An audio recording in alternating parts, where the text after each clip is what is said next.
Gathered today to discuss this crisis. Pakistan's Foreign Minister Shah Mahmood Qureshi took to the podium to demand aid to be allowed into Gaza and called for an end to, quote, Israeli aggression. A just solution for Palestine is imperative for the maintenance of regional and global peace and security. Clearly, the onus for restoring peace rests on Israel. And the Pakistani foreign minister joins me now from New York. Mr. Minister, thank you so much for joining us. It has been a very busy day. From your end, do you hear any talks about a possible ceasefire coming anytime soon? I am convinced the tide is turning. I am convinced the public pressure, the pressure of public opinion is mounting, and ceasefire is inevitable. Israel is losing out. They're losing the media war despite their connections. They are losing the media war. The tide is turning. What are their connections? Deep pockets. What does that mean? Well, they're very influential people. I mean, they control media. I would call that an anti-Semitic remark. Well, you see, the point is they have a lot of influence. And they get a lot of coverage. Now, what has balanced that is the citizen journalist who has been reporting, sharing video clips, and that has jolted people, and that has woken up people, and people who were sitting on the fence are today speaking up. Do you see how in different capitals of the world, in London, in Madrid, in Michigan, Chicago, every place, from Sydney to the European capitals, people have come out and saying, put an end to this insanity. They're calling for an immediate ceasefire. Now, the Security Council has failed in forging a joint statement and coming out with a joint statement and forging a consensus. The General Assembly today is giving a clear message to the Security Council. It is your prime responsibility to ensure peace and security. Please live up to the UN Charter. But, Mr. Ambassador, can we not separate the fact that there are calls for peace and for equal human rights for both sides, for Palestinians and for Israelis, without anti-Semitic talk and rhetoric? And we are seeing an increase in anti-Semitism throughout the world. Many of these protests are showing signs and images of anti-Semitism as well. Shouldn't you be condemning that?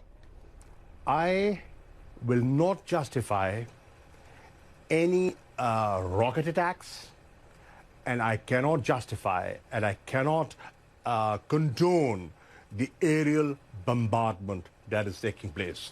But what about anti-Semitism? And what about Hamas's role in stopping the rockets?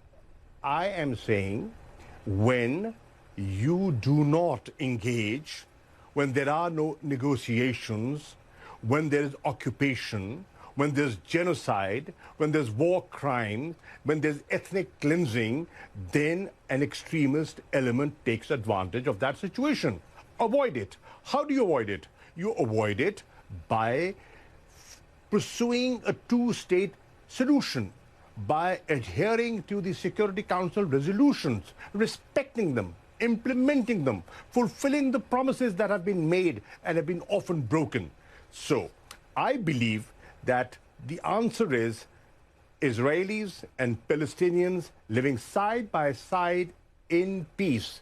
And it can only be done through a two-state solution, through negotiations, by cessation of hostilities, and ceasefire is the first step in that direction.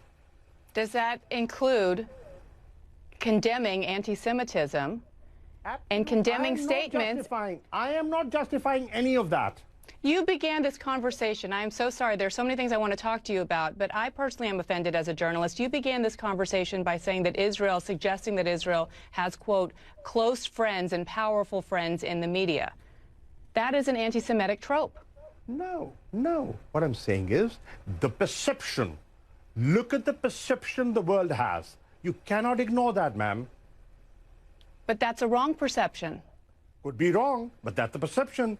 Negate it. Well, negate someone it. By giving a balanced coverage, negate it. The onus is not on those who are being accused of things that aren't true. It's on people like you in powerful positions to say that that's wrong. Well, what we are saying, what is wrong, and I'm not shying away from that. What I'm saying is this insanity must come to an end. We must promote dialogue. We must sit and talk, and we must promote peace. Israelis and Palestinians, everybody has a right to live. They have a right to protect their children. Look at what's happening. 230 innocent people have been killed.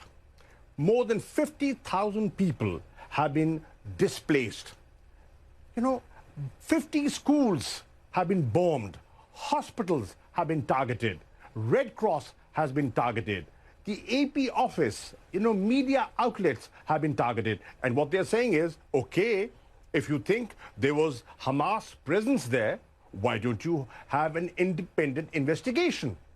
Well, I believe that Israel did provide in some information and shared intelligence with the U.S. But let's go back to the other side, because there are obviously Israeli casualties as well. And I keep bringing this up because if you're going to be an honest broker, then you have to approach something like this objectively. And that doesn't seem to be the place where you're coming from.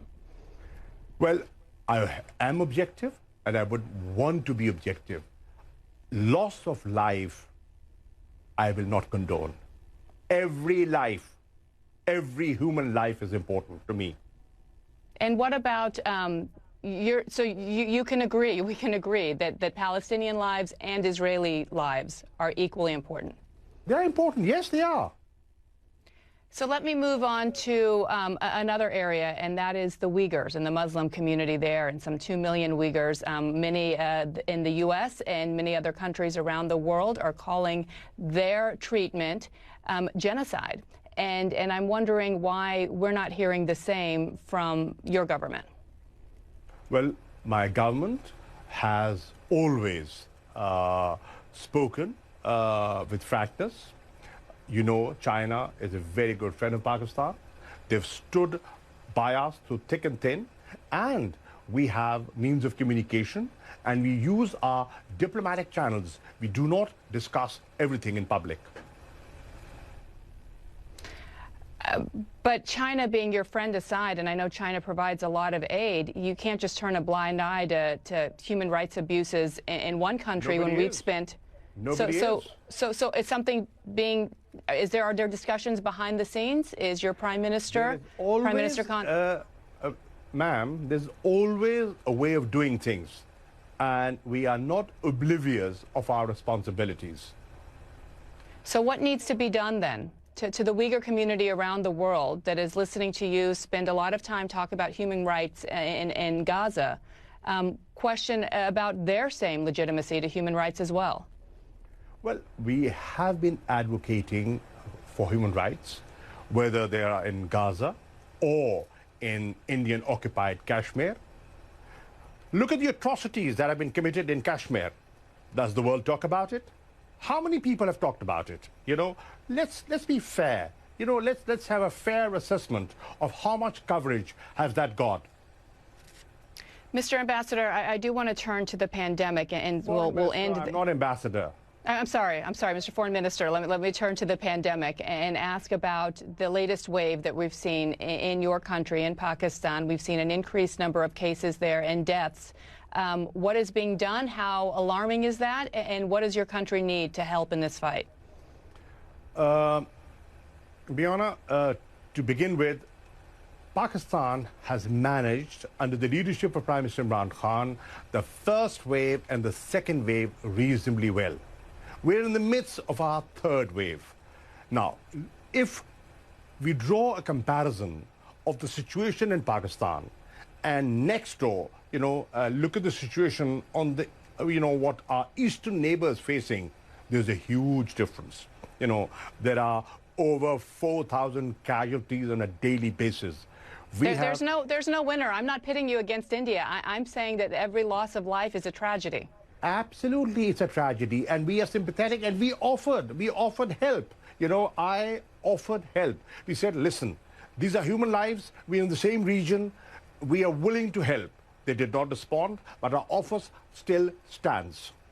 What we are doing is we are doing our best to bring the positivity down, and what we need right now is vaccine. We've been gifted vaccine by China. We have bought vaccine, but the vaccine that was promised to us through COVAX did not come in time. And what we need is inoculations to protect our people, the marginalized people, you know, the paramedics, the doctors, you know, the people who are on the front line. So that process is going on. The numbers are increasing, but we need help. Mr. Foreign Minister, thank you so much for your time. I would just ask you personally to please avoid using anti-Semitic tropes that you used at the beginning of our conversation. I think they are very... I have never been anti-Semitic, and I never will be. Okay. We'll leave it there. Thank you so much.